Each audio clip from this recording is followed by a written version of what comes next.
Ernesto, naging mabuting tao tayo na napakaraming taon. Kahit ang pagbabalik loob sa kanya ay ginawa natin, sapagkat ayaw natin kamulatan ng anak natin ng kasamaan. Gusto natin siyang mamuhay ng normal at may takot sa Diyos. Ngunit sa nangyari kay Esmeralda, hindi ko hahayaan ang mga gumawa nito sa kanya. Magbabayad sila, Ernesto! Magbabayad sila! Matitikman nila ang aking kalupitan! Taon 1987, Mindanao. Isang mapagpalang araw, ang kwentong aking ibabahagi ay hango sa totoong buhay, at ang lahat ng tauhan at lugar ay aking itatago sa totoo nitong mga pangalan, sapagkat nabubuhay pa ang iilan sa mga karakter sa kwentong ito sa kasalukuyang panahon. At ito'y bilang respeto na rin sa mga nabubuhay pa na mga tauhan at sa mga taong namumuhay pa sa lugar na yon ng tahimik at mapayapa. Sa isang liblib na baryo sa Mindanao, nanahan ang mag-asawang sina Ibiang at Ernesto. Sa kanilang simpleng buhay ay masaya sila at puno ng pagmamahalan, lalo na nang isilang ni Ibiang ang kanilang anak na si Esmeralda. Itinuturing ng mag-asawa na isang biyaya mula sa langit ang kanilang anak, lalo na't napakaganda nitong bata at napakaputi. Inisip nila na ito na marahil ang biyaya ng Panginoon dahil sa pagbabalik loob nila sa Kanya. Bantog na mambabarang si Ibiang noon sa kanyang lupaing sinilangan sa Iloilo. Kaya naman sakay ng barko ay nakipagsapalaran silang mag-asawa sa Mindanao, kasabay na rin ang pagbabago ni Ibiang at pagbabalik loob sa Diyos. Walang araw na hindi nagpapasalamat ang mag-asawa sa mga pagpapalang kanilang natatanggap, maliit man o malaking bagay. Hanggang sa nagdalaga na si Esmeralda at kailangan na niyang mag-aral sa bayan. Madalas siyang ihatid ng ama at sunduin sapagkat liblib ang lugar na kanilang tinitirhan. O anak, ang madalas kong bilin ha? Huwag kang makikipag-usap sa mga estranghero. Opo, tatay. Huwag po kayong mag-alala. Palagi kong tinatandaan ang inyong mga bilin ni ina. O, paano po, tay? Mamaya po ulit, baka mahuli na ako sa aking klase. O sige, huwag kalimutang kumain, ha? Opo, tatay. Ay, ang batang ito talaga. Nagliliparan ang alikabok sa paligid, gawa ng pagragasa ng gulong ng mga sasakyan ng mga batang may kakayahan sa buhay sa maduming kalsada. Halos hindi na makita ang paligid dahil sa alikabok. Napapabuntong hininga na lamang si Mang Ernesto habang tinatanaw ang mga sasakyang papasok sa bakuran ng paaralan na pinapasukan ng kanyang pinakamamahal na anak. Ay nako, ibang-iba talaga ang asal ng mayayaman. Akala nila'y pag-aari na nila itong buong kalsada. Aniya, sabay alis pabalik sa gubat kung saan sila nakatirang mag-anak. Samantala, sa paaralan naman nila Esmeralda, masaya siyang binabati ng kanyang mga kaklase. Marami kasing kaibigan si Esmeralda dahil bukod sa napakaganda, mabait din siya sa kanyang mga kakilala. Hindi maipagkakailang marami ang humahanga sa kanya, ngunit marami rin ang naiinggit ng palihim. At isa na doon si Jessie, ang kanyang inaakalang matalik na kaibigan. Esmeralda! Dito! Buti naman nandito ka na. Akala ko mahuhuli na. Hindi natapos ni Esmeralda ang kanyang sasabihin dahil sa kanyang nasaksihan. Bilib na talaga ako sa iyo, Esteban. Akalain mo yun? Binilhan ka ng papa mo ng sasakyan? Ako pa ba? Madali lang lambingin si Papa. Isang pawa ko lang, bibigay ka agad yun. At saka tol, nag-iisang anak lang ako. Kaya sunod ang layo ko sa buhay. Nagtatawanan silang umalis papasok sa eskwelahan, habang si Esmeralda ay nangungunot ang noo habang nakatingin sa papalayong grupo nila Esteban. Natigil lamang ang kanyang pagmamasid sa papalayong binata nang marinig ang tila kinikilig na si Jessie. Ang gwapo talaga ni Esteban. Siya ang pinapangarap kong lalaki. Mayabang pero may pagyayabang naman. At bagay naman kami, pareho kaming mayaman. Mukhang may gusto ka kay Esteban ah. Ha? Ay, naku. Kasi Huwag ka mag-alala, Jessie. Ligtas sa akin ang lihim mo. Wala makakaalam na gusto mo siya. Salamat, Esmeralda. Kinabahan ako. Ang daldal ko kasi. Ay, naku. Tama na yan. Tara na. Baka mahuli na tayo. Pagdating nila sa loob ng eskwelahan ay makikita nila si Esteban kasama ang kanyang mga kaibigan na nakaupo sa isang puno sa gitna ng palaruan. Tahimik na naglalakad sila Esmeralda nang may sumipol sa kanila na sinundan naman ng malulutong na tawa at hiyawan. Hindi lang pinansin ni Esmeralda habang si Jessie ay kilig na kilig. Nagpatuloy sila sa paglalakad nang bigla silang tinawag ni Esteban. Esmeralda Andrade, parang hindi mo narinig ang tawag ko ah. Kailan pa naging pagtawag ang sipol? Magandang araw, Esteban. Mahiyain lang talaga si Esmeralda. Ganun ba? Baka naman bingi lang yung kaibigan mo. Naiinis namang lumingon si Esmeralda sa kanya. Napapitlag pa ang binata sa paraan ng pagtitig ni Esmeralda. Maging si Jessie ay nagulat din sa ginawang yon ng kanyang kaibigan. Paano naging pagtawag ang pagsipol, Mr. Esteban Agustin, Esmeralda? Ayon, Mr. Agustin. Talagang hindi kami lilingon sapagkat hindi naman kami aso. Wala rin naman kaming kasabay na aso para sumipol ka. Natawa na lamang si Esteban, ngunit agad siyang tinalikuran ni Esmeralda. Napahinto pa ang dalaga at tinawag si Jessie na patuloy sa pagpapantasya sa binata.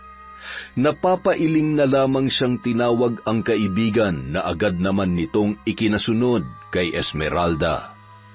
Buong araw, naging abala ang dalawa. Nang mag-uwian na, ay sabay silang naglalakad palabas ng eskwelahan. Ilang sandali pa, nakita na ni Jessie ang kanyang sundo. Mayaman sina Jessie at may sasakyan sila.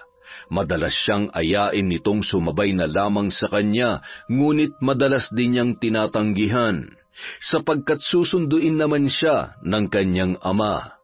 Nagpaalam na sila sa isa't isa at sinabing magkita na lamang sila kinabukasan. Napatango na lamang si Esmeralda habang tinatanaw papaalis ang kanyang kaibigan. Tahimik niyang inaabangan ang kanyang ama dahil wala pa ito.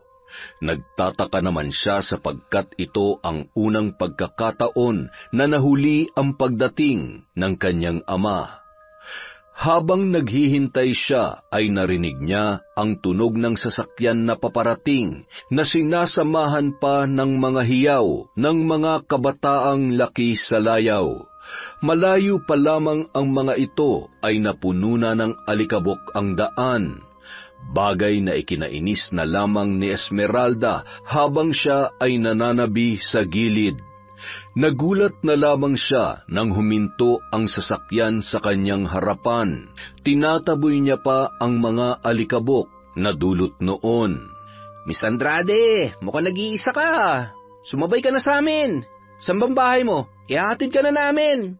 Hindi na, maraming salamat na lang. Susunduin ako ni tatay. Sigurado ka? Hindi pa naman ligtas sa panahon ngayon, lalo na sa magagandang katulad mo. Mas magiging ligtas ako kung hahayaan niyo na lamang ako. Biglang nagtawanan ang mga kasamahan ni Esteban. Pinagtatampal sila ng binata isa-isa. Natatawa rin ito dahil sa ginawa ng kanyang mga kaibigan. Pagkatapos noon, nakangisi niyang hinarap si Esmeralda na hindi naman nakatingin sa kanila.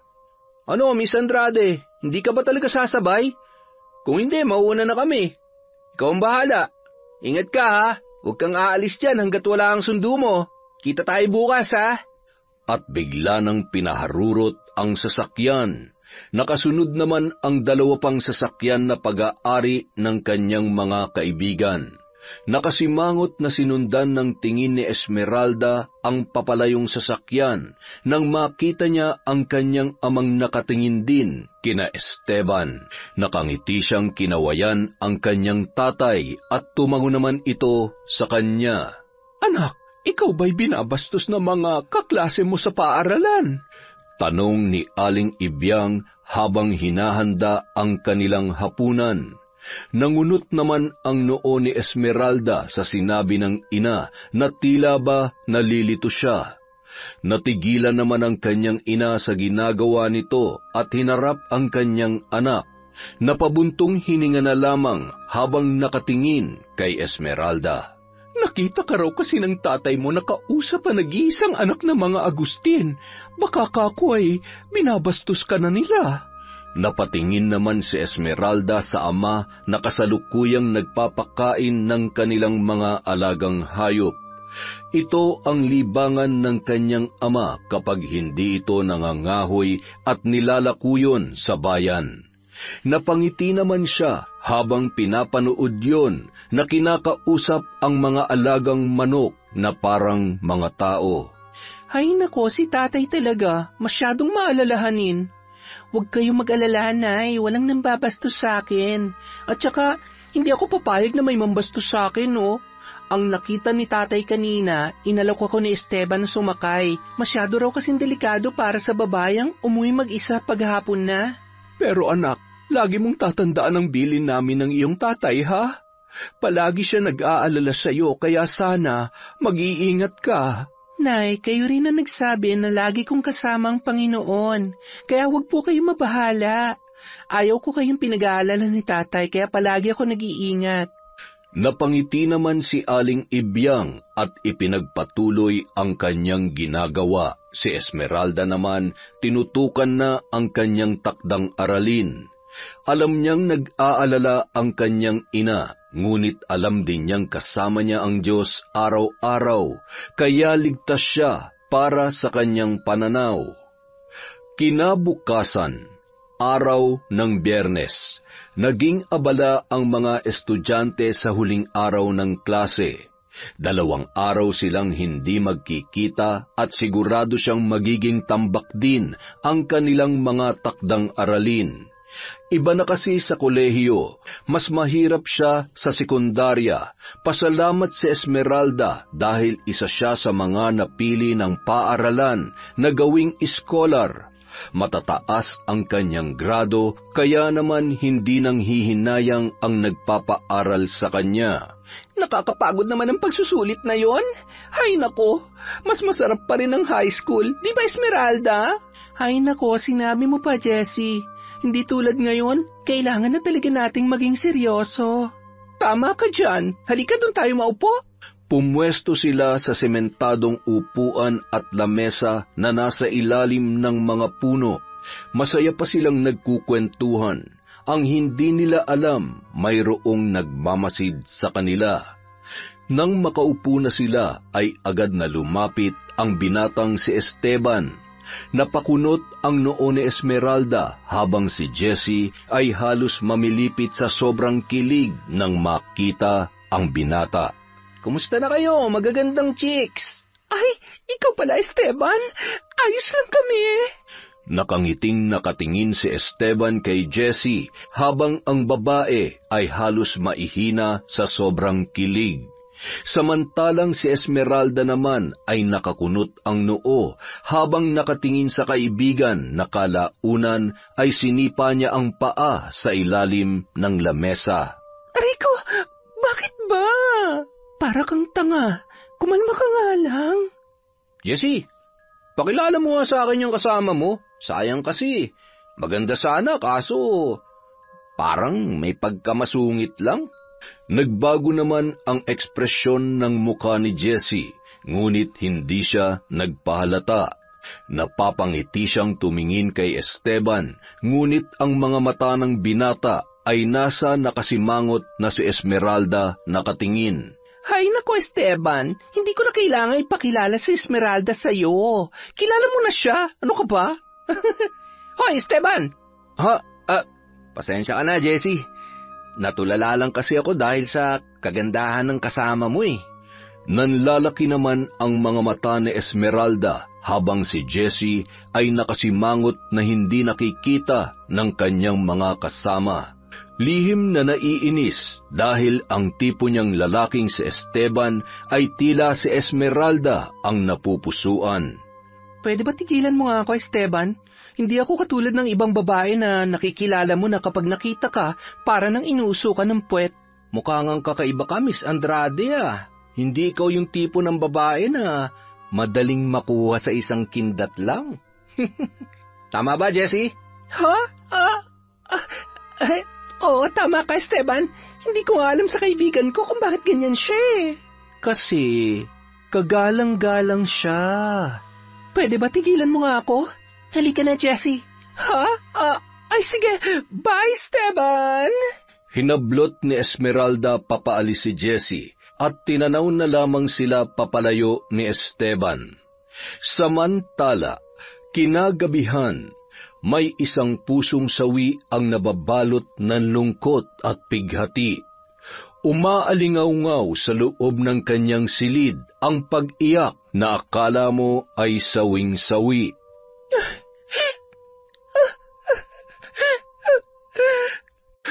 Ano bang nangyayari dun sa batang yun?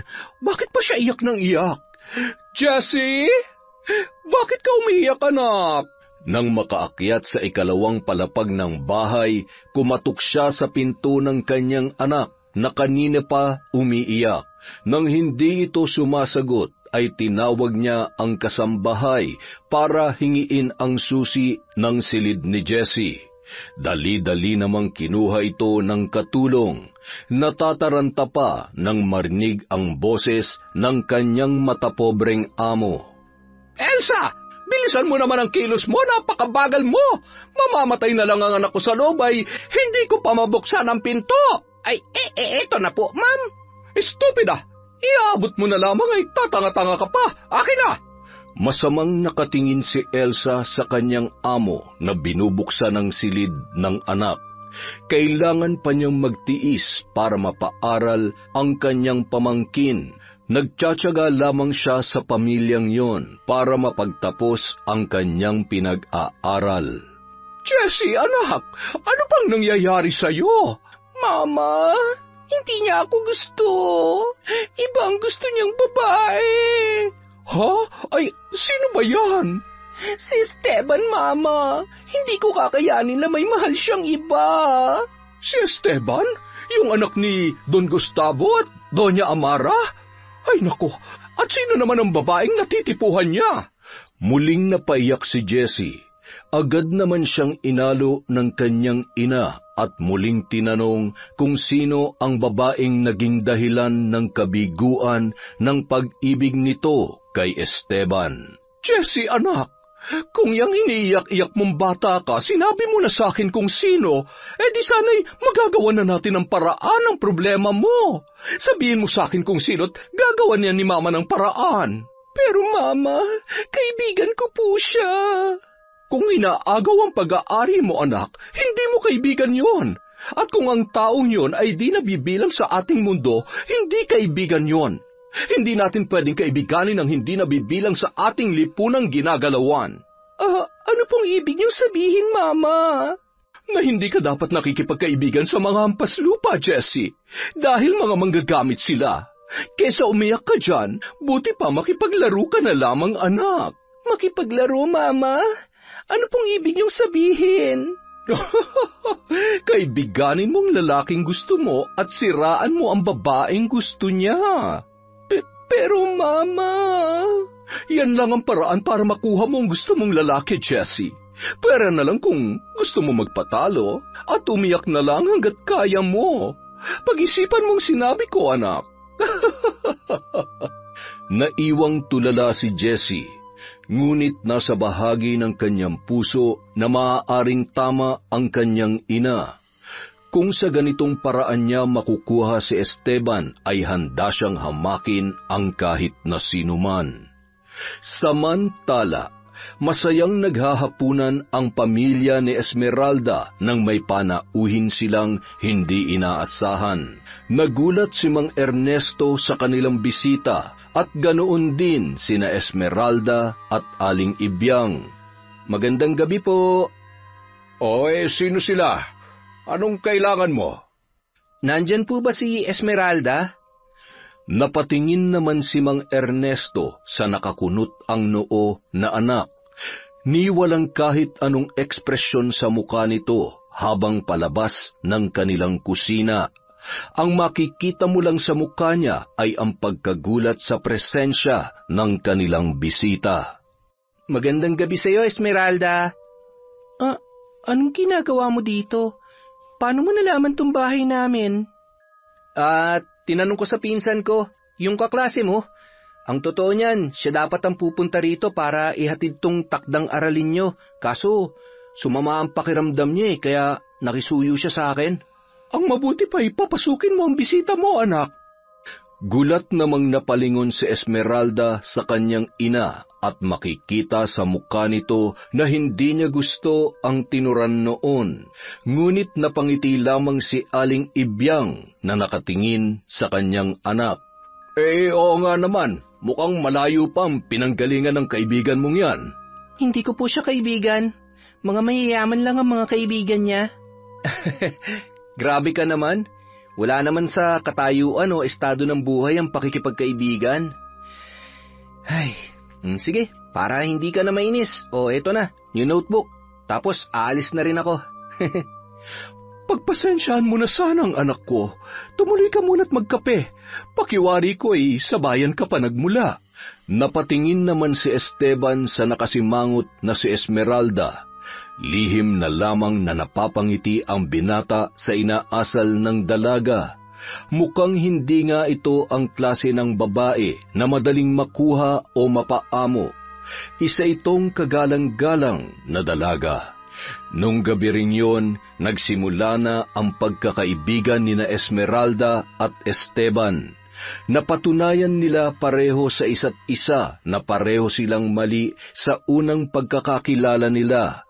Akala ni Esteban ay katulad si Esmeralda ng ibang babae na isang ngiti at isang kindat lang ay bibigay na kaagad. Ganoon din naman si Esmeralda. Akala niya kapag mayaman ay palaging nasa langit. May mga mayayaman din pala na katulad ni Esteban na hindi mapagmataas. Samantala, lumipas ang mga araw at linggo na madalas na isabay ni Esteban si Esmeralda. Naisip ng binata na para hindi na rin masyadong mapagod ang ama nito, kakahatid at kakasundo sa kanya. Medyo may kalayuan pa naman ang bahay nila Esmeralda sa bayan, kaya nagpresenta na siya na isasabay palagi ang anak nito.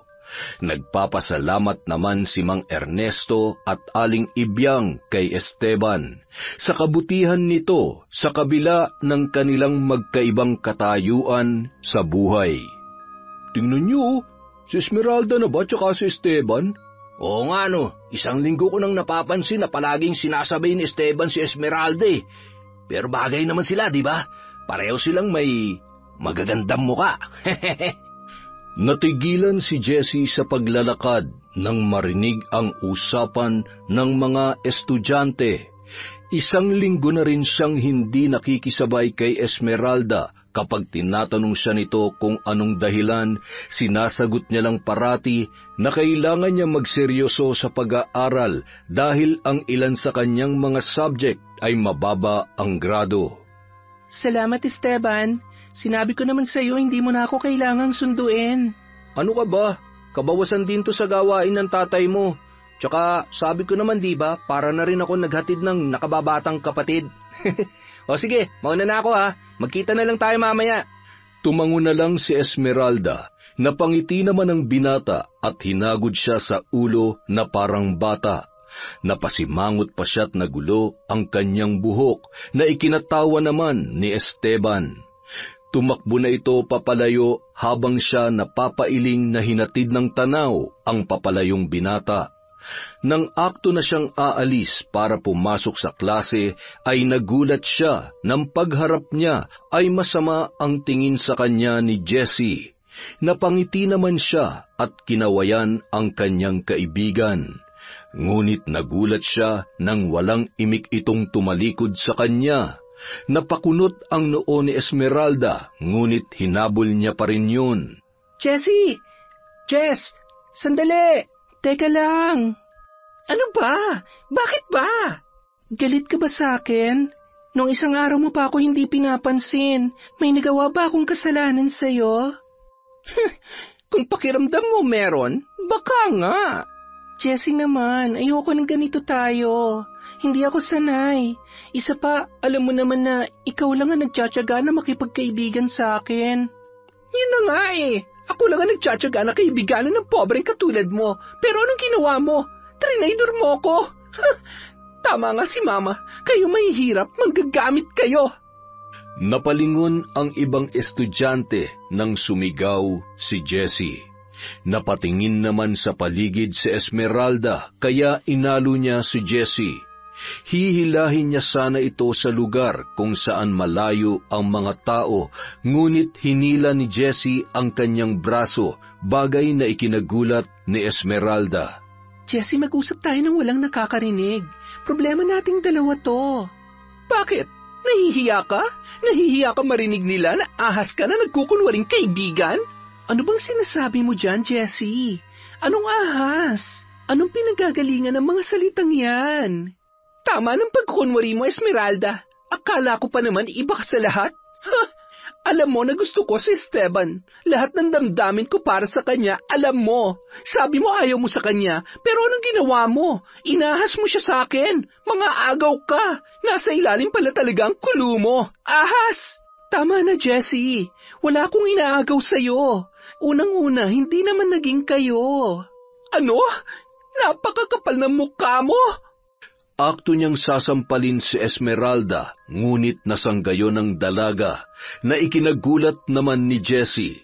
Maging ang mga estudyanteng nakasaksi sa pagtatalo nilang dalawa ay nagulat din. Kalmado lang si Esmeralda, ngunit makikita mo sa kanyang muka ang galit. Wala akong inaagaw sa'yo at huwag mo akong tatawaging ahas. Hindi ko akalain na aabot tayo sa puntong ito, Jessie, dahil lamang sa lalaki. Dahil sa lalaki, aawayin mo ako? Gusto ko malaman mo, para ko lang kapatid si Esteban at ganun din siya sa akin. Hinahatid niya ako dahil naaawa siya sa tatay ko. Pero kung ganyang ugali ang ipapakita mo sa kanya, sigurado kong hindi kanya magugustuhan. Bakit di ko nakita agad ang tunay mong kulay? Sa ating dalawa, mas ahas ka dahil magaling kang magbalat kayo. Naiwang nakatulala si Jessie. Sa tanang buhay niya na magkasama sila ni Esmeralda ay ngayon lamang niya ito nakitaan ng galit. Ngunit hindi na mahalaga sa kanya kung anuman ang nararamdaman ni Esmeralda. Gagawin niya ang sinabi ng kanyang mama. Hindi siya papayag na mawala sa kanya si Esteban. Samantala, kinabukasan, araw ng Sabado, matapos nilang magtalo ni Esmeralda ay nagpasya siyang humingi ng tawad. Ngunit ito'y kunwari lamang dahil bahagi ito ng kanyang mga nabuong plano. Sakto namang may gagawin silang proyekto sa paaralan, kaya ito ang tamang oras na gagawin niya ang balak na kunwaring paghingi ng tawad. Esmeralda, pwede ba kitang mabala? Uy, ikaw pala, Jessie. Tamang-tama, ako din may sasabihin ako sa'yo. Halika, doon tayo. Biglang nagbago ang muka ni Jessie. Hindi ito ang inaasahan niyang reaksyon ni Esmeralda. Iniisip niya kung bakit masyado itong mabait para makalimot agad sa nangyari. Dito na lang tayo, kung hindi naman masyadong mahalagang sasabihin mo. Sige.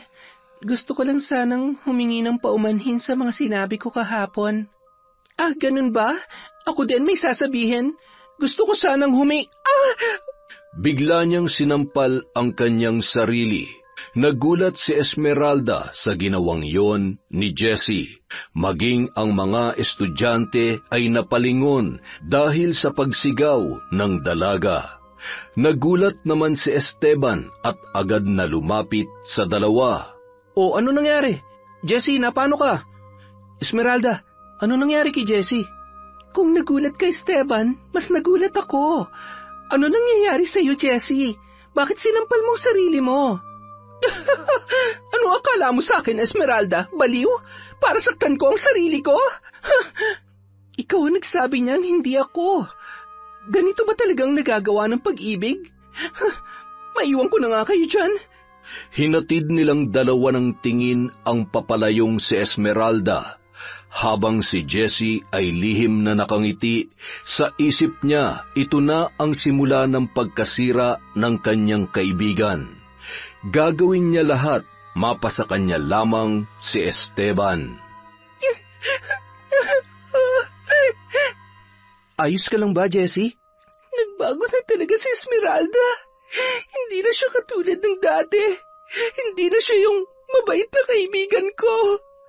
Nagkakamali ka, Jessie. Siya pa rin si Esmeralda. Baka naman ikaw ang nagbago. Nginitian siya ni Esteban at biglang umalis. Tila nataranta naman si Jessie at agad na hinabol ang binata. Hinawakan niya ito sa braso na agad namang ikinahinto ni Esteban. Pwede ba, Jessie? Kung sisiraan mo lang sa akin si Esmeralda, wag mo nang ituloy.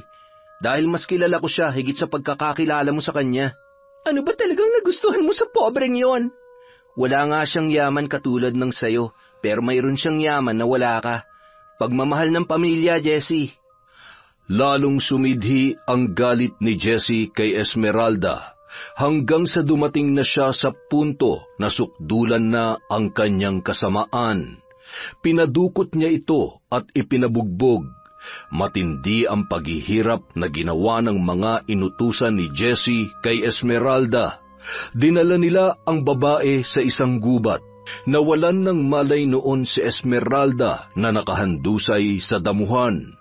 Tinanong ng isang lalaki kung ano ang kanilang gagawin at nanlaki ang kanilang mga mata nang sabihin ni Jessie na hubaran ang dalaga at kanilang tabihan. Teka, sobra naman yata yan, Jessie. Wala naman sa usapan natin yan At saka, ayaw ko masira ang kinabukasan ko dahil dyan. Ani ng lalaki na agad namang sinang-ayunan ng iba pa. Halata sa mukha ni Jessie ang inis at masama niyang tinitigan ang kanyang mga kasamahan. Kukunan ko lang naman kayo ng picture. Wala naman ako sinabing galawin niyo, mga tanga. Isa pa, hindi ko naman isasama ang mukha niyo. Sige na, tabihan niyo na. Nag-aalangan man ay ginawa pa rin yon ng kanyang mga kasama. Panay ang tawa ni Jessie kasama ang ilan pang babae na kaibigan niya habang panay ang kuha niya ng larawan. Nang matapos na ay sinabi niyang iwanan na nila si Esmeralda. Nag-aalangan man ang ibang mga kasamahan ngunit wala silang magawa. Nagising si Esmeralda nang may tumapik sa kanya. Napabalikwas pa siya ng bangon nang makita ang dalawang matanda na sa wari niya ay mag-asawa. Tinanong siya ng mga ito kung ano ang kanyang ginagawa sa damuhan at bakit puro siya pasa. Nagpalinga-linga lamang siya sa hindi pamilyar na lugar. Nang mapansing punit-punit ang kanyang damit ay nanlaki ang kanyang mga mata. Ganoon din ang dalawang matanda na nasa kanyang harapan. Agad na ibinigay ng matandang babae ang kanyang balabal at tinanong nila kung taga-saan si Esmeralda. Matapos yon ay kanilang inihatid. Maging ang kanyang mga magulang ay nagtaka sa nangyari. Panay ang tanong nila kay Esmeralda kung ano ang nangyari. Para di mag-alala ang mga magulang ay sinabi niyang nadapa siya dahil nagtatakbo siya sa takot nang makakita ng baboy ramo. Kinabukasan, nagtataka si Esmeralda kung bakit ang sama ng tingin ng mga estudyante sa kanya. Binabati niya ang mga ito, ngunit sa halip na batiin siya pabalik, tila kinukutya pa siya ng mga yon. Nagpatuloy lang siya sa paglalakad nang makasalubong niya si Jessie kasama ang mama nito. Estupida! Ano ba? Hindi mo ba nakikita ang dinaraanan mo? Pasensya na po. Ikaw pala yan, Jessie? Kilala mo to? Ay, teka, hindi ba't siya yung nasa picture? Nakikipagkilala ka sa mga ganitong klase ng tao? Mama, kaibigan ko siya. Kaibigan? Kaibigan mong bayarang babaeng ito? Nanlaki ang mata ni Esmeralda sa kanyang narinig. Malinaw na malinaw sa kanyang tainga ang sinabi ng mama ni Jessie. Mababakas naman sa kanyang muka ang pagtataka. Mas lalong umugong sa paligid ang bulong-bulungan. Ano pong bayaran? Sino pong Ikaw! Sa bagay, naiintindihan ko naman. Kapag lumaki ka sa hirap at mataas ang pangarap mo, gagawin mong lahat para lang makamit yon. Kahit pa maging bayaran ka, nakakahiya na nakakaawa. Bawiin niyo pong sinabi niyo. Hindi ako bayarang babae. Kahit mahirap lang kami, marangal ang aming pagkatao. Marangal? Ano yan? Tingnan mo nga yung mga picture na yan. Pinulot ni Esmeralda ang mga larawan at maging siya ay nagulat sa kanyang nakita. Nakahiga siyang nakahubad ang uniforme at may katabi siyang dalawang lalaki na hindi nakikita ang muka. Nanlalaki ang kanyang mga mata na tumingin sa paligid. Kaya pala kakaiba ang pagtrato sa kanya ng mga estudyante. Jessie, ikaw ba may gawa nito? Sabihin mo, ikaw ba? Ano bang sinasabi mo dyan? Sagutin mo ang tanong ko. Ikaw ba may gawa nito? Jessie, wala namang tao sa paaralang ito ang may malaking galit sa akin kundi ikaw. Huwag mong idadamay ang anak ko sa kalandian mo. Hindi pa natatapos magsalita si Esmeralda ay sinampal na siya ni Aling Merna. Sandali! Ano nangyayari dito? Ma'am, ang tandaan niyo na po, pumapatol kayo sa bata. Teka, ang dami mong pasa, Esmeralda. Napakasama mo, Jessie. Alam ko na ikaw may gawa nito. Sigurado yan. Sumusobra ka na sa pambimintang mo, ha? Ang mabuti pa, umamin ka na malandi ka. Hinablot ni Jessie si Esmeralda. Tumulong din ang kanyang ina. Inawat naman sila ni Esteban pero nakialam ang mga tauhan ng nanay ni Jessie. Kinaladkad nila sa gitna si Esmeralda at ang ibang estudyante ay naawa sa dalaga at sinabi kay Jessie na hayaan na lamang yon. Ngunit isang titig lang ni Jessie ay tiklop ang lahat. Makinig kayong lahat, lalo ka na Esteban. Ang babaeng mahal mo ay nakikipaglandian sa kung sino-sinong lalaki para lang makapag-aral. Ito ba ang babaeng gusto mo, Esteban? Ito ba? Tingnan mo mga larawan niya. Sa tingin mo ba tatanggapin ng tatay mo ang babaeng ito? Napatingin si Esteban sa mga picture na nasa lupa. Maging siya ay nanlaki ang mga mata. Napatitig siya kay Esmeralda na umiiling-iling. Ngunit tila mas nangibabaw kay Esteban ang paniwalaan ang huwad na katotohanan sa larawan. Esmeralda, totoo ba to? Paano mo nagawa to? Esteban, kilala mo ako. Hindi ko yan magagawa. Alam mo yan. Pero ano tong nasa larawan? Paano mo ito ipapaliwanag? Iginalang kita, Esmeralda, dahil akala ko ay baka sa ibang babae. Hindi ko magagawa ang bagay na yan. Saksi ang langit at ang lupa, pati ang mata ng Diyos na hindi ko yan magagawa. Sabihin mo ng totoo, Jessie. Sabihin mo. Sige, sasabihin ko ang totoo. Ginagawa mo nga yan. Tinago ko lang para maprotektahan ka. Hindi kita hinusgahan dahil naunawaan ko na gusto mo marating ang magandang buhay. Patawad, Esmeralda! Sinungaling ka! Tama na! Mali ang pagkakakilala ko sa'yo. Akala ko mabuti kang babae at marangal, pero ganyan ka pala. Ang babaw ng pagkakakilala mo sa akin, Esteban. Ang babaw ng pangunawa mo. Pagsisisihan mo ang araw na ito. Sa oras na malaman mo ang totoo, hindi ka patutulugin ang konsensya mo. Alam kong may kabayaran ng lahat ng ito. Sinusumpa akong pagbabayaran mong lahat ng ginawa mo hanggang sa pagtanda mo. Wala kang kaligayahang matatanggap sa buong buhay mo. Mabubuhay ka ng puno ng lungkot, pigati at puro pasakit ang dalanasin mo. Tandaan mo yan, Jessie! Pagdating sa bahay, nagulat sina Mang Ernesto at Aling Ibyang nang makita ang anak na puno ng putik at dumi ang kanyang damit. Gulo-gulo ang buhok at punit-punit ang uniforme.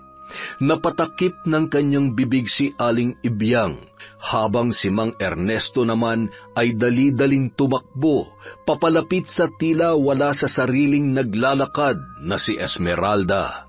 Anak, Esmeralda, ano nangyari sa'yo?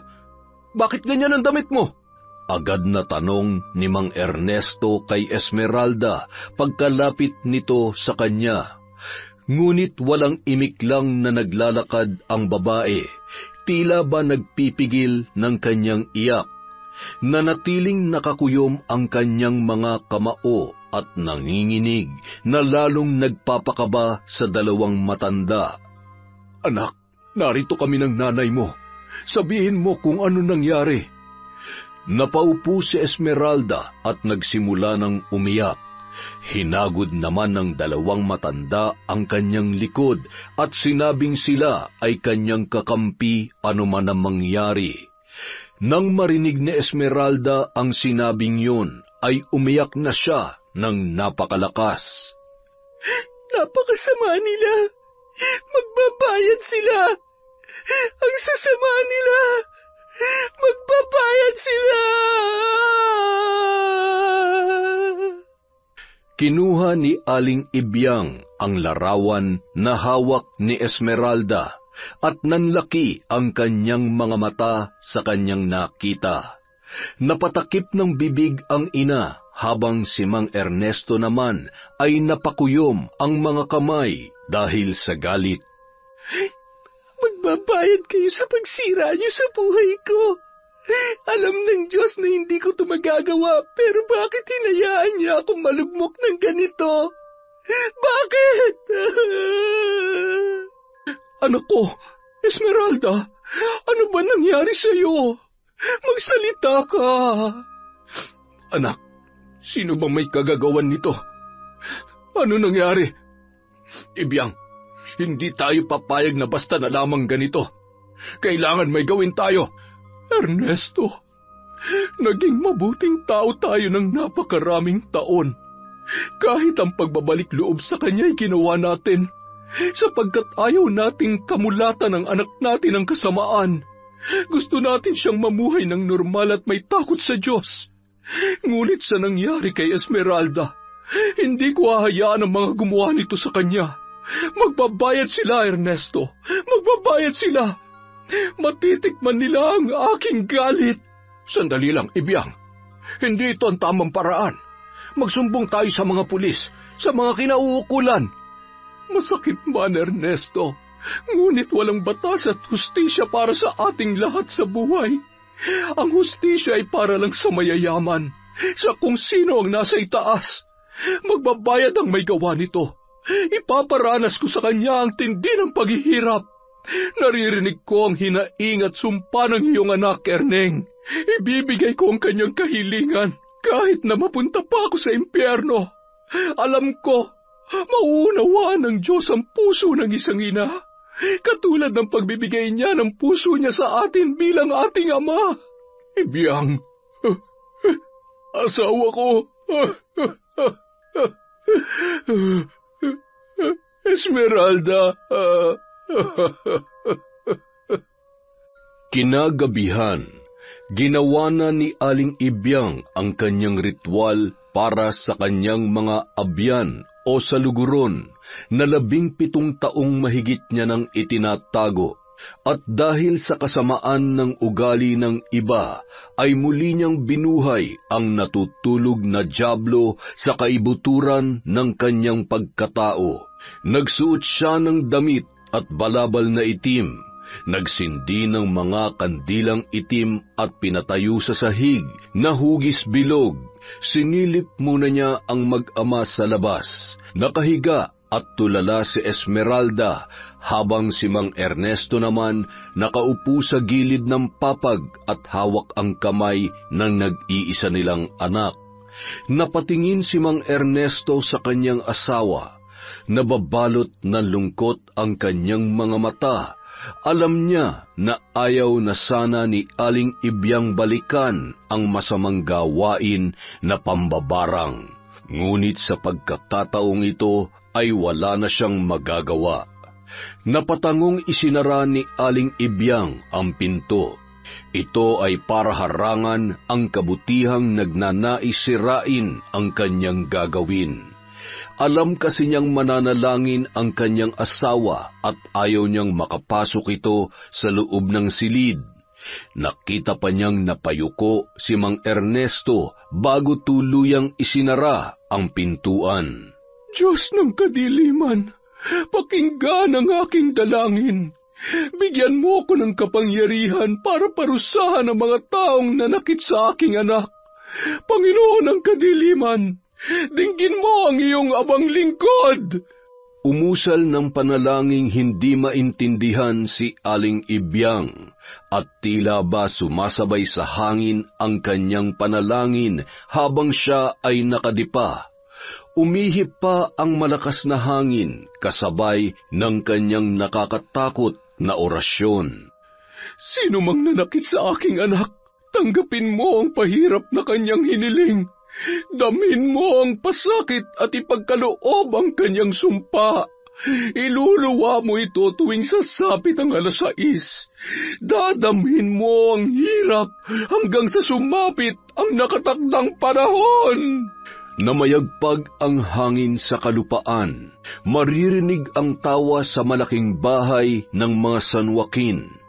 Halakhak na nababalot ng tagumpay sa pagsira sa buhay ng isang inosenteng bata dahil sa kasakiman ng mag-ina. Malamang hanggang ngayon, anak, nagluluksa pa rin ang babaeng yon. Hindi ko mailarawan ang mukha niya kanina. Mama, hindi ba't parang sobra naman yata yung ginawa natin? Kung hindi mo gagawin yon, makukuha mo ba si Esteban? Natural hindi, Jessie. Dahil kung iisipin mo, kung sa kagandahan lang ay walang-wala ka kay Esmeralda, yaman lang ang meron tayo. Sa tingin mo, kung hindi natin ginawa yon, mapapasayo ba si Esteban? Ano? Natahimik na lamang ang dalaga sa tinuran ng kanyang ina. Natatawa talaga ako kapag naaalala ko. Ay, ganyan ang nagagawa ng pera, Jessie anak. Kaya nating makuha mga bagay na gusto natin.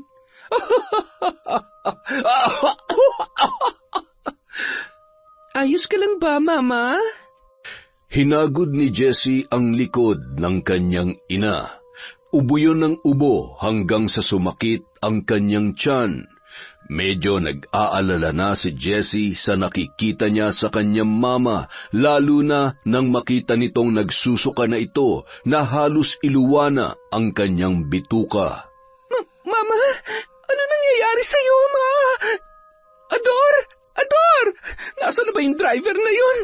Mang Ador! Ma'am. Uy, madam, ano nangyari? Tumawag kayo ng doktor! Dalian niyo!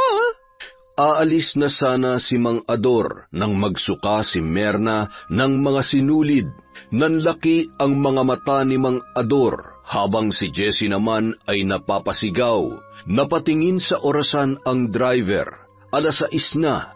Tila alam na agad ng matanda ang nangyari sa kanyang amo. Mukhang binarang po ang mama ninyo. binarang siya. Nako, ano nang gagawin natin?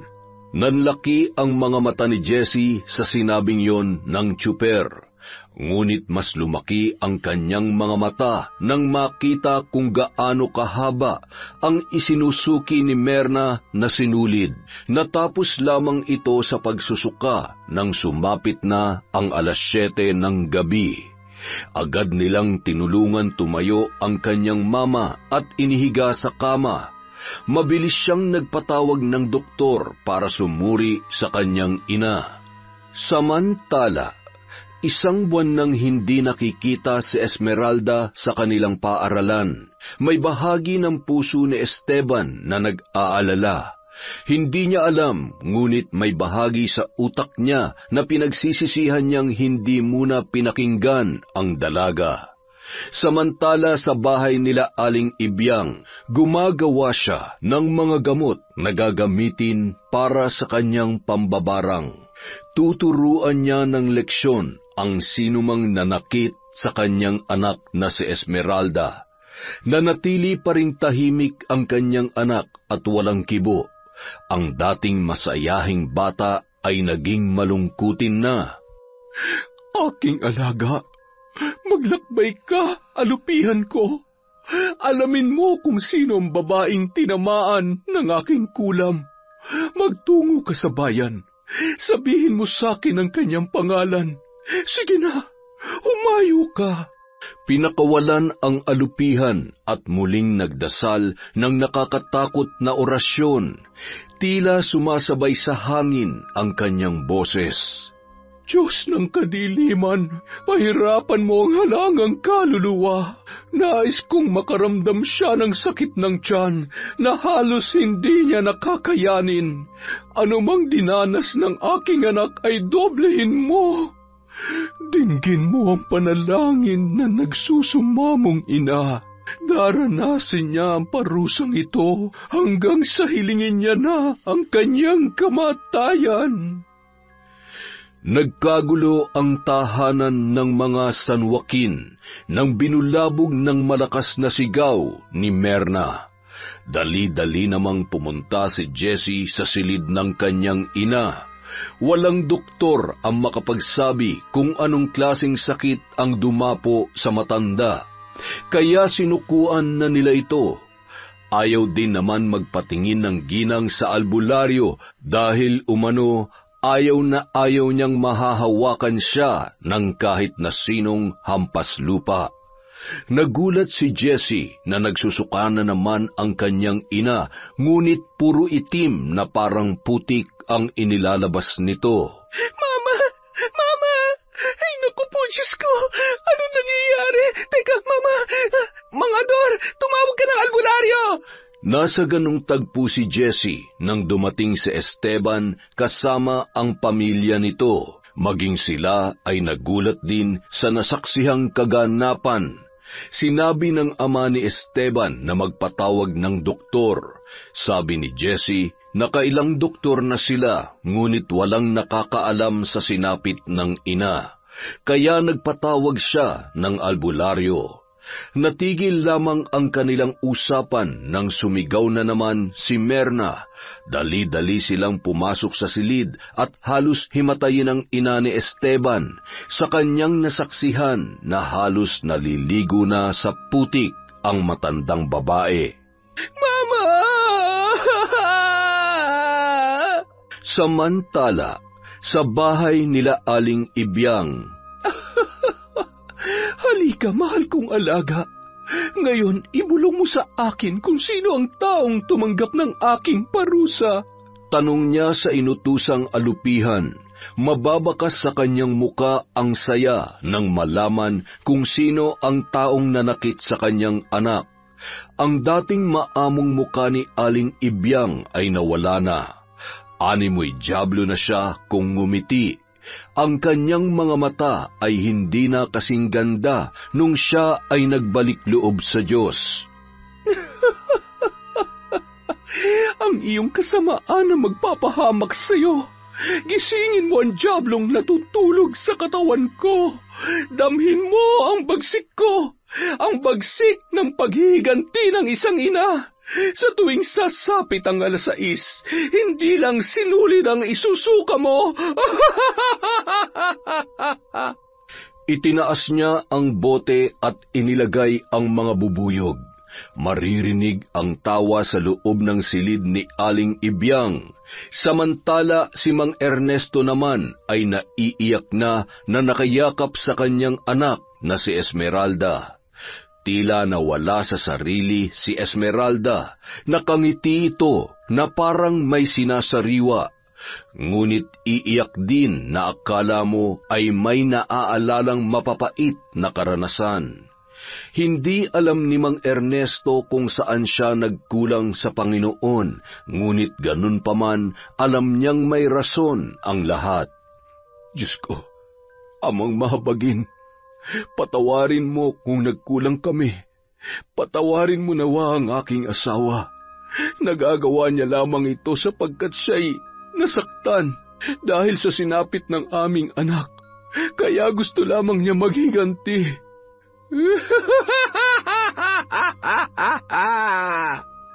Samantala, sa bahay naman nila Jessie ay tahimik silang nagbabantay sa kanyang ina. Ginagamot ito ng albularyo. Nakahilig ang ulo ni Jessie sa balikat ni Esteban habang hawak ng lalaki ang kanyang kamay. Matagumpay niyang naagaw ang lalaking kanyang pinakamamahal, kaya nagahalo ang saya at lungkot sa kanyang damdamin. Napatayo lamang sila nang lumabas ang albularyo. Napapailing ito na tumingin sa dalaga. Kumusta ho si Mama? Didiretsuhin na kita, iha. Binarang ang mama mo. Malakas ang mambabarang at wala siyang balak patawarin ang iyong ina. May bagay kayong nagawa sa kanya, kaya kayo ay binalikan. Pakiusap, gawin niyo po ang inyong makakaya.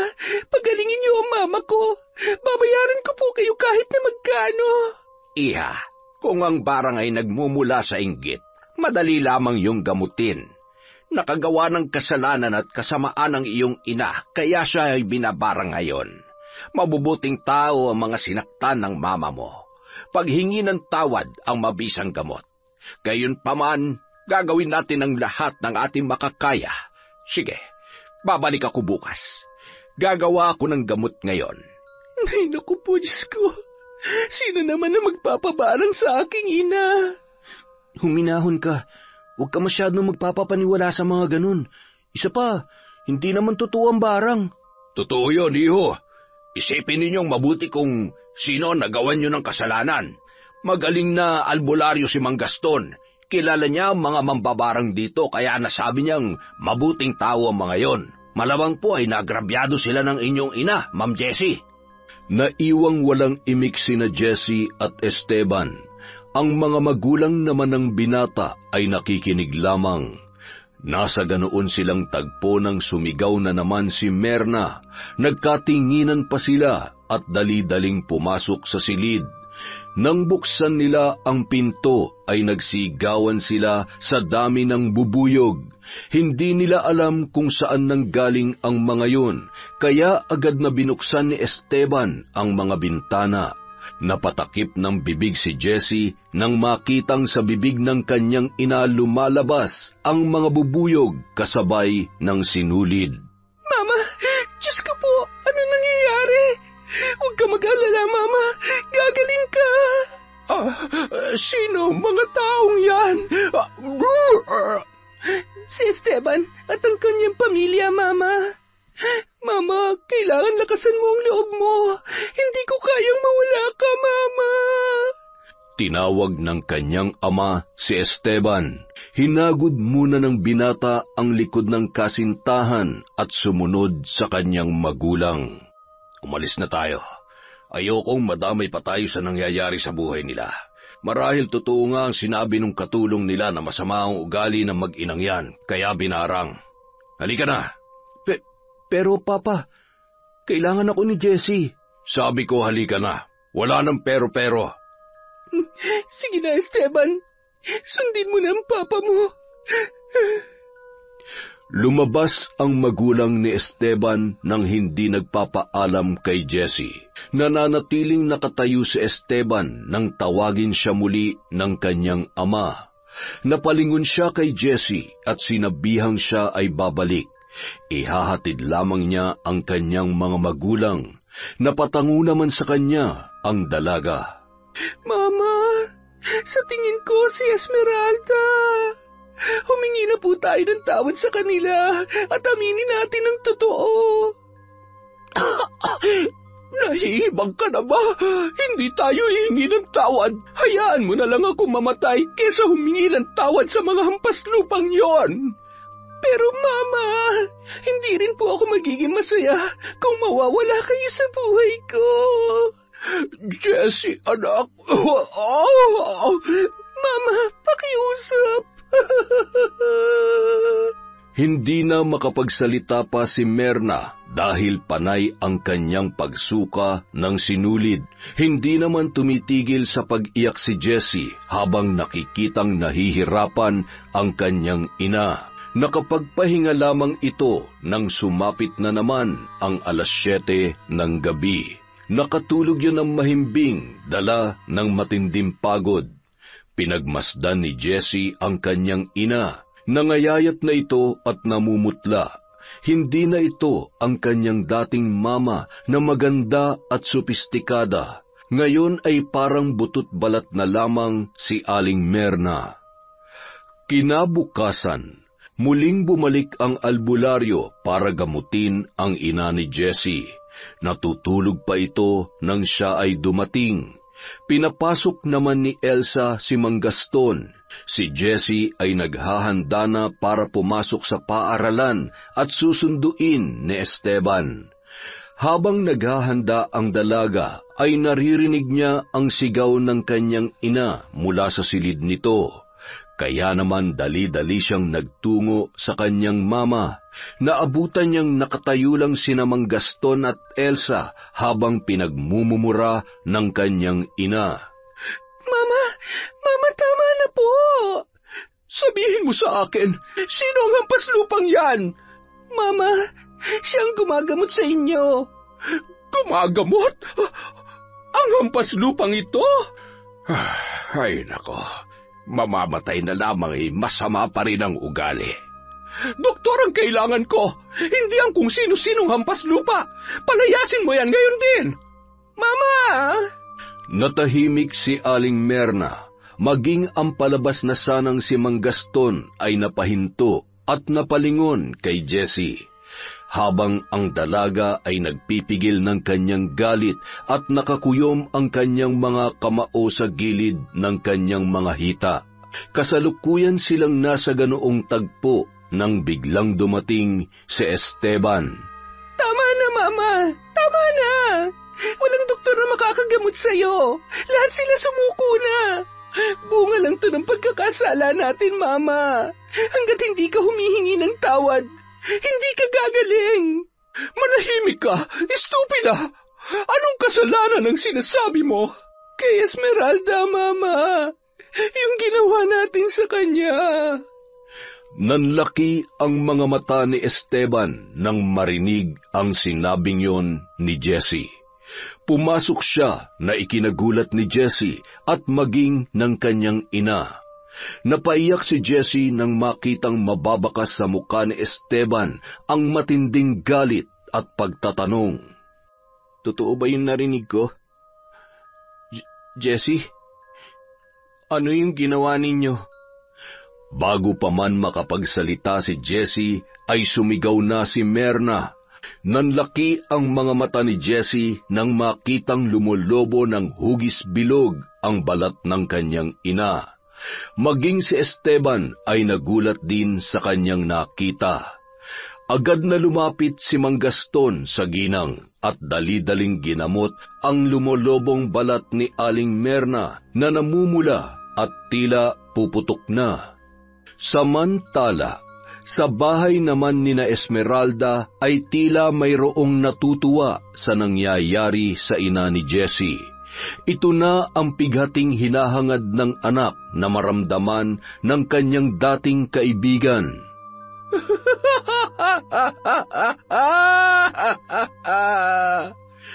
Ibiyang, asawa ko. Tama na, asawa ko. Itigil mo na yan. Tingnan mo, Ernesto. Ang ginawa nila sa nag-iisa nating anak. Nawala na siya sa sarili dahil sa kanilang kasakiman at kasamaan. Sa tingin mo ba, kapag tumanda tayo't namatay, ano ang mangyayari sa kanya? Sino ang mag-aalaga sa anak natin? Sino, Ernesto? Ibiyang, nagkakasala na tayo sa Diyos. Tama na. Kung nasa kanyang katinuan si Esmeralda, natitiyak kong hindi niya ito magugustuhan. Nagdurusa ang anak natin, Ernesto, dahil sa kasamaan ng ibang tao. Saan tayo nagkulang? Saan tayo nagkamali? Ano, Ernesto, ang hindi natin nagawa para sa Diyos? Ginawa ko naman ang lahat. Nagbago ako. Naging mabuti akong tao para sa iyo at sa aking anak. Tinalikuran ko ang dati kong ginagawa para lamang kalugdan niya ako. Pero bakit hinayaan niya mangyari ito? Bakit, Ernesto? Kinalugdan ka niya, Ibiyang. Kaya niya tayo biniyayaan ng anak. May mga rason kung bakit nangyayari ito. Marahil isa itong pagsubok sa atin. Pagsubok sa ating pananampalataya at katapatan. Naging mahina tayo. Ikaw, nagpadala ka sa bugso ng iyong damdamin. Hanggat hindi sila humihingi ng tawad, dadanasin nilang mag-ina ang hirap at pasakit. Yan ang panata ko sa aking abyan. Kung nagdurusa sila, yun ay dahil sa kasamaan ng kanilang puso. Hindi ko nakagagawan yun. Niyakap na lamang ni Mang Ernesto ng mahigpit ang kanyang asawa. Alam niyang mas malakas ang kabutihan ng puso ni Aling Ibiyang sapagkat hindi malakas na barang ang kanyang ginawa. Kung gugustuhin ng babae ay mas malakas pa ang kanyang kapangyarihan. Sa isang iglap lamang ay kaya niyang patayin ang kanyang bibiktimahin. Hayaan mo na akong tapusin ang aking nasimulan. Pagkatapos nito, aalis na tayo sa lugar na ito. Lilipat tayo ng panibagong lugar kung saan mas marami ang mabubuti ang puso. Nauunawaan kita, asawa ko. Nauunawaan kita.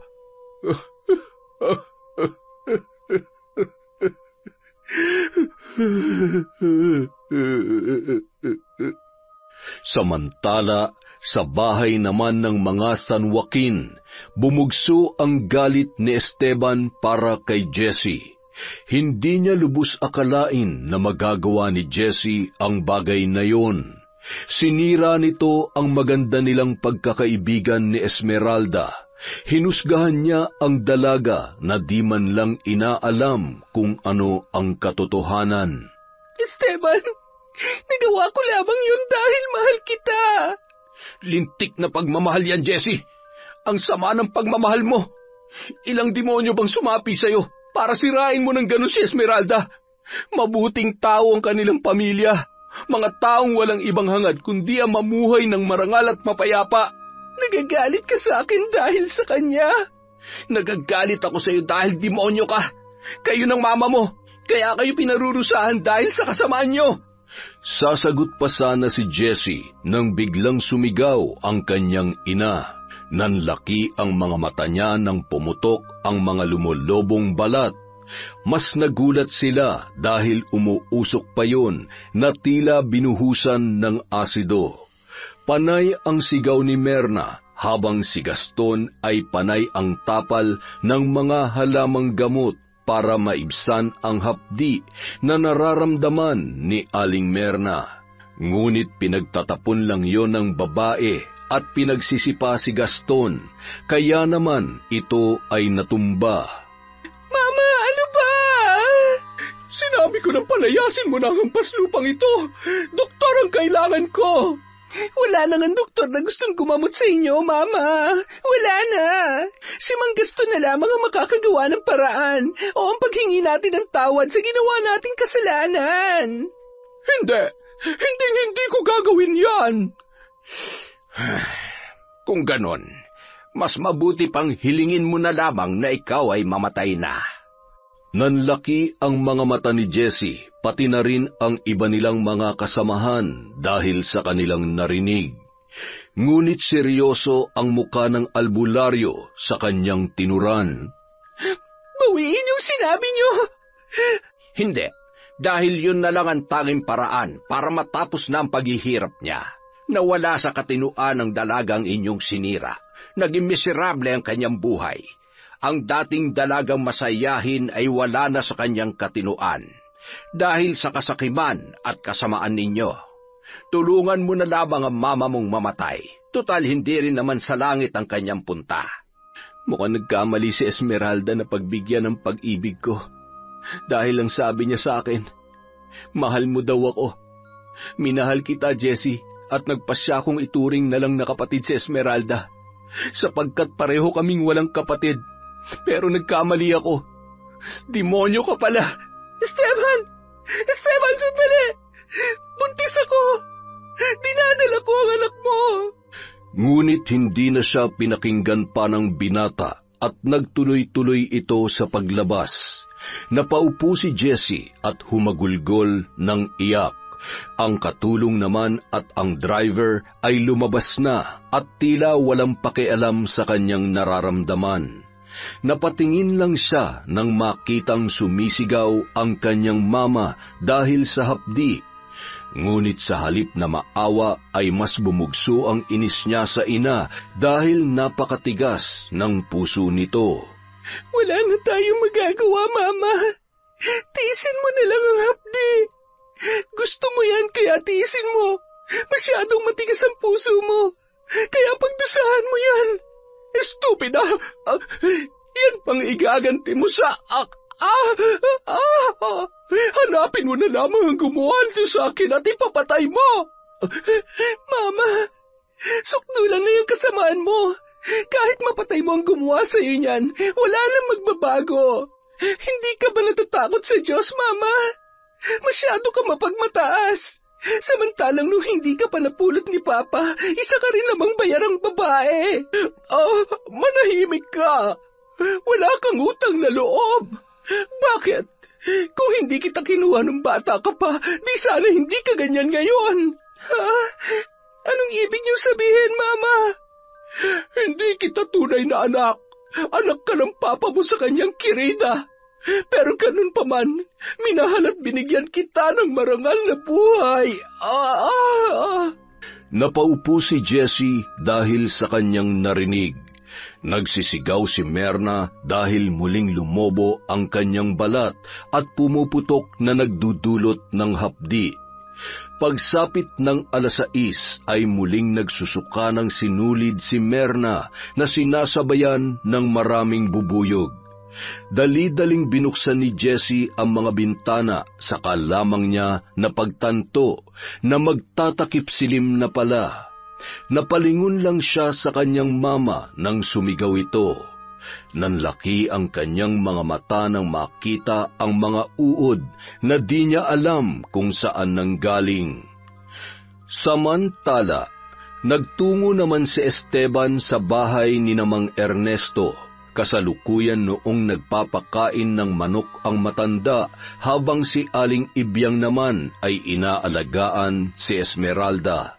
Nakaupo sila sa balkonahe ng kanilang kubo habang sinusuklayan ang nawawala sa katinuang anak. Nagulat si Mang Ernesto nang siya ay makita, habang si Aling Ibyang naman ay walang reaksyon ang muka. Mas nagulat si Mang Ernesto nang lumapit sa kanya si Esteban na umiiyak sabay luhod. Patawarin niyo po ako, Tatay Ernesto. Patawad po kung hindi ko naprotektahan si Esmeralda. Wala po akong alam. Kung hindi pa sinabi ng albularyo ang nangyari, hindi ko po malalaman. Hindi nagsalita si Mang Ernesto. Nakatingin lang siya kay Aling Ibyang na nakatingin din sa kanila. Maya-maya, tumayo ang ilaw ng tahanan at biglang nagsalita. Tingnan mo ang kasakiman nila. Dahil doon nawala sa katinoan ang anak ko.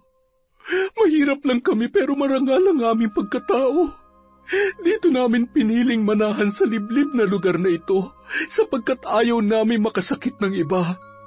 Ngunit masyado silang malupit, mapagmataas, at masyadong makasarili. Tingnan mo ang anak ko. May babalik ba nila ang dati niyang sigla? May babalik ba nila ang dati niyang mga ngiti? Bilang isang ina, ako'y naghihinagpis sa sinapit ng aming nag-iisang anak. Hindi niyo alam kung paano namin hiningi ang batang ito sa Diyos, tapos sisirain lang ng mga sakim ang kanyang buhay.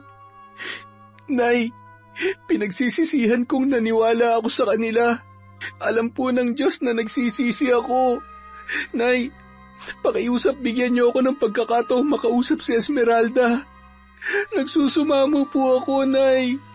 Hindi na umimik si Aling Ibyang at tumalikod na lamang. Napatango naman si Mang Ernesto bilang tugon sa kanyang hiling. Alam naman kasi ng matanda na naging mabuti si Esteban kay Esmeralda at nakita nila kung paano nito inalagaan ang kanilang anak. Hindi kasalanan ni Esteban ang nangyari. Ang tanging pagkakamali lang niya ay naniwala siya agad sa kanyang nakita. Lumapit si Esteban. Nahabag siya sa sinapit ng dalaga. Nakatulala lang ito at wala sa sarili. Esmeralda? Pagtawag niya, ngunit hindi man lang tumingin sa kanya ang dalaga. Napaiyak si Esteban sa sinapit ni Esmeralda. Nawala na ang dati nitong masayang mata at muka. Esmeralda, ako to, si Esteban. Nang hawakan niya ang pisngi ng dalaga, ay napatingin ito sa kanya. Ang mga mata nito ay tila ba inaalala kung kaninong kamay ang may hawak sa kanyang muka. Napangiti lang ang dalaga, ngunit may luhang namuo sa kanyang mga mata. Nagulat si Mang Ernesto sa kanyang nasaksihan at agad na lumapit sa dalawa. Esmeralda, tutulungan kitang ibalik ang lahat sa dati. Magpapagamot tayo. Alam ko nagagaling ka. Ang mama ko ay doktor ng mga ganitong kaso. Tutulungan ko kayo. Kakausapin ko siya. Huwag kayong mag-alala. Mabait ang mga magulang ko. Esteban? Napatingin silang lahat kay Esmeralda. Hinawakan na mahigpit ni Esteban ang kanyang muka. Gusto ko nang umuwi kina tatay at nanay. Namimiss ko na sila. Baka nag-aalala na sila sa akin. Napaiyak na lamang ang mga magulang ni Esmeralda at niyakap siya ng mahigpit. Maging si Esteban ay napaiyak na rin. Kaya nagpasya siyang ipasuri si Esmeralda bilang tulong niya sa mga magulang ng dalaga at maibsan ang kanilang mabigat na pasanin at pighati. Lumipas ang mga araw, naging balakid na para kay Jessie ang kanyang ina. Kahit anong gawin niya ay ayaw nitong humingi ng tawad, dahilan para mas lumala ang nararamdaman niya sa katawan. Mas tumindi pa ang kanyang pagsusuka ng sinulid at ang masama pa nito, lumobo na ang kanyang tiyan. Sa tuwing sasapit ang 6:00 ay umaalon-alon yun na parabang may lamang maraming tubig. Nagtungo siya sa simbahan nung araw ng linggo. Napansin niya ang sasakyan ni Esteban na nakaparada sa may simbahan. Napahawak siya sa kanyang tiyan na noon ay mag-iisang buwan na. Kinakabahan man ay bumaba si Jessie para magtungo sa simbahan. Ngunit nagkasalubong sila ni Esteban kasama si Esmeralda na wala sa sarili at akay-akay ng kanyang ama. Nagulat si Jessie sa kanyang nakitang sitwasyon ni Esmeralda. Jessie, anong ginagawa mo dito? Magsisimba. Ikaw? Ibig kong sabihin, ang tagal nating hindi nagkita. Magandang umaga, Esmeralda. Kumusta ka na? Hindi ka niya makikilala, Jessie. Ito naging epekto kay Esmeralda ng ginawa niyo ng mama mo. Wala na siya sa kanyang sarili. Napatakip ng bibig si Jessie dahil sa kanyang narinig. Nakaramdam siya ng matinding pagsisisi. Hindi niya alam na hahantong sa ganoon si Esmeralda. Masama rin talaga ang kanyang ginawa. Pinabugbog niya ang kaibigan at ginawan ng hindi totoong kwento para sa kanyang pansariling interes. Hindi na siya nakaimik pa. Sinundan na lamang niya ng tingin ang papalayong sina Esteban, Esmeralda at ama nito na si Mang Ernesto. Nagdadalang tao ang babaeng yon? Biglang nagkatinginan sina Mang Ernesto at Esteban dahil sa tinuran ni Esmeralda. Napatingin din siya sa papasok na si Jessie sa simbahan. Mahaba ang araw, ngunit napakadali lamang ng oras. Nakaupo si Jessie sa tabi ng ina nang bigla na lamang itong nagsalita. Jessie, anak, aabutan ko pa kaya ang iyong kaarawan? Mama, kailangan mo mabuhay na matagal. Gusto kong masilayan pa ng anak ko ang kanyang lola. Buntis ka? Sino ang ama? Si Esteban po, Mama. Kaya lamang baka hindi na siya bumalik sa akin. Ito na marahil, Mama, ang kabayaran ng lahat ng kasalanan ko. Marahil ay ito na ang sumpa sa akin ni Esmeralda na hindi ako magiging masaya hanggang pagtanda ko. Nakagawa ako ng malaking pagkakasala dahil sa ginawa ko. Nasira ko ang buhay niya. Nasa ganoon silang pag-uusap nang bigla na namang magsuka si Merna. Sa pagkakataong yun ay puro tubig at sinulid ang kanyang isinusuka. Patuloy sa pag-agnas ang kanyang balat at paglabas ng mga bubuyog. Minsan ay may uod pa yung kasama at mayroong pagkakataon na nakakasulasok na ang isinusuka ng kanyang ina. Mama, pakiusap. Humingi na tayo ng tawad. Para sa akin at para sa inyong apo. Magpagamot ka na kay Mang Gaston. Kailangan ka namin ng apo mo, Mama. Anak, tama ka. Hihingi na tayo ng tawad sa kanila. Kinabukasan, inimbita ni Jessie ang pamilya ni Esmeralda sa kanilang bahay. Ayaw pa sanang sumama ni Aling Ibyang, ngunit nakiusap ang dalaga dahil hindi na umano nakakalakad ang kanyang ina. Animoy butot balat na lamang ito. Kasama si Esteban, nagpunta sila sa bahay nila Jessie. Inalalayan ni Esteban si Esmeralda dahil wala ito sa kanyang sarili. Kasabay nilang dumating ang manggagamot na si Mang Gaston. Napatingin lang siya kay Aling Ibyang at yumuko ng bahagya. Napayuko lang din ang ginang bilang tugon kay Mang Gaston. Tuloy po kayo. Maraming salamat po sa pagpapaunlak. Dito po tayo sa silid ni Mama sa itaas. Sumunod naman sila kay Jessie. Maganda ang bahay ng mga San Joaquin. May malaking sala sa itaas at sa ibaba. Nilibot nila ang paningin sa kabuuan ng tahanan. Mababakas sa lugar na yon ang lungkot. 1 buwan na lang at sasapit na ang Pasko. Ilang buwan din ang paghihirap na dinanas ni Aling Merna. Maiiwan dito sa labas ang aking anak. Ako na lang at ang aking asawang papasok sa loob, kasama ang albularyo. Sige po. Papasok na sana sila nang tawagin siya ni Esmeralda. Nakatingin ito ng diretso sa kanila. Napatakip naman ng bibig si Aling Ibyang. Nay, patawarin na po natin sila. Magpapasko na po. Panahon po ng pagmamahalan. Panahon na rin po siguro upang tayo'y magpatawad. Dali-daling tumakbo si Mang Ernesto at Aling Ibyang para yakapin ang kanilang anak. Tanging iyak nila ang maririnig sa buong kabahayan ng San Joaquin. Hinagod ni Aling Ibyang ang nakatulalang si Esmeralda. Alam niya nagagaling ito at nagpapasalamat siya sa Diyos dahil naging mabuti pa rin ito sa kanila. Lalo na sa kanya sa kabila ng kanyang nagawa. Pumasok na sila sa loob at napaiyak si Aling Merna. Agad siyang nanghingi ng tawad kina Ibyang at Mang Ernesto.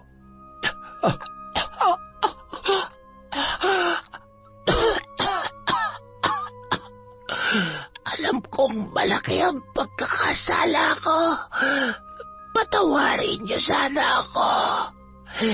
Hindi sapat ang paghingi ng tawad sa ginawa ko. Pero sana'y mapatawad niyo kami ng anak ko.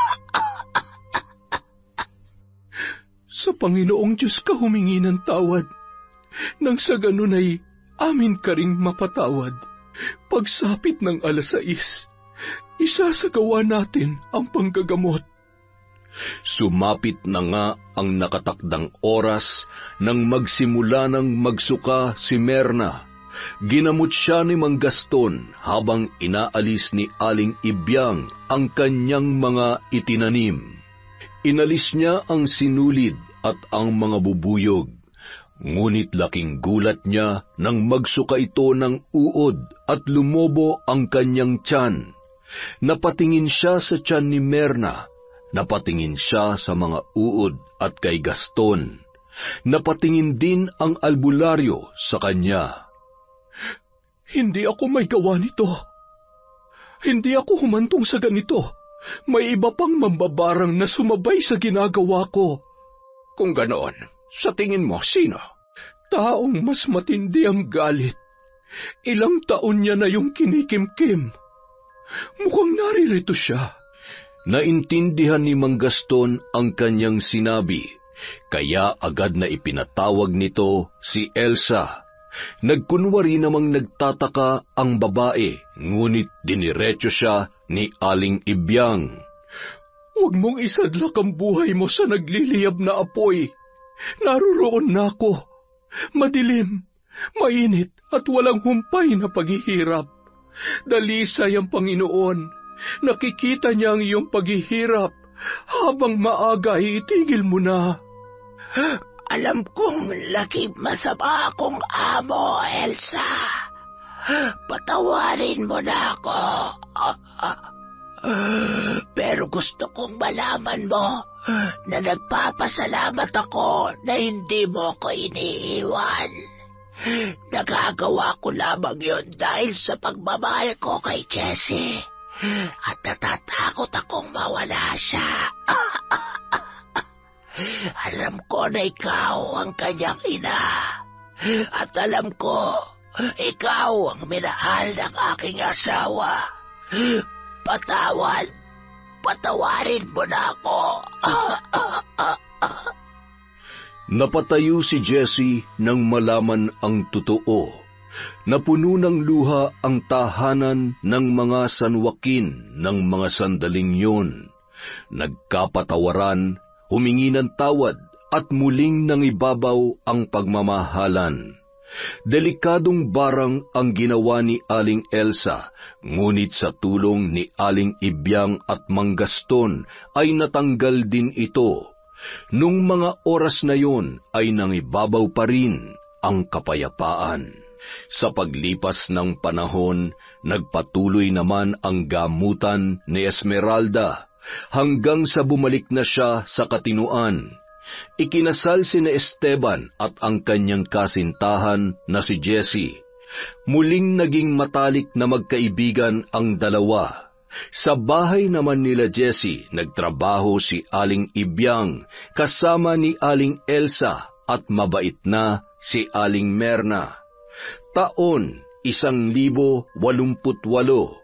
Ikinasal sina Esteban at Jessie at ito rin ang taon na isinilang ang kanilang anak. Samantala, si Esmeralda naman ay nakapangasawa na rin at naging masaya ang kanilang pamilya. Yun, maraming salamat po sa pakikinig. Pasensya na po kayo ngayon. Marami lang po tayong ginagawa kaya hindi po tayo makakapag-shoutout. Pero wag po kayo mag-alala, lahat po na nagpapa-shoutout inililista po ni Kwentong Enteng. Hindi man sa susunod na video, sinisiguro ko po na sa mga susunod pa, masya-shoutout po kayong lahat. Hanggang sa muli, maraming salamat mula sa Kwentong Enteng.